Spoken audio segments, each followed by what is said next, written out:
حضور پاک علیہ الصلاۃ والسلام کے ساتھ خاص تعلق ہونا چاہیے۔ فرمایا لوگ حضور صلی اللہ علیہ وسلم کے حقوق میں کوتاہی کر رہے ہیں کہ کوئی صرف اطاعت کو ضروری سمجھتا ہے، محبت و عظمت سے اس کو تعلق نہیں،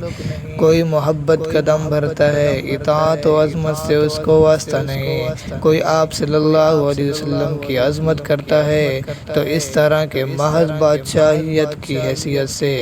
اور یا اس طرح کے جس سے دیگر انبیاء کرام علیہ السلام کی توہین ہو جاتی ہے، بلکہ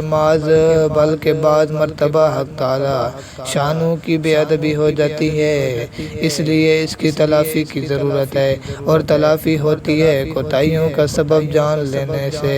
اور سبب ان کوتاہیوں کا یہ ہے کہ حضور صلی اللہ علیہ وسلم کے ساتھ محض ضابطہ کا تعلق ہے، خصوصیت کا تعلق نہیں۔ حالانکہ حضور صلی اللہ علیہ وسلم کے ساتھ خاص تعلق بھی ہونا چاہیے کہ حضور صلی اللہ علیہ وسلم کے فضائل و کمالات بیان فرمائے جائیں، اور دوسرا یہ ہے کہ حضور صلی اللہ علیہ وسلم کے ان انعامات و احسانات کا تذکرہ کیا جائے جو آپ صلی اللہ علیہ وسلم نے ہمارے حال پر رحم فرمایا ہے۔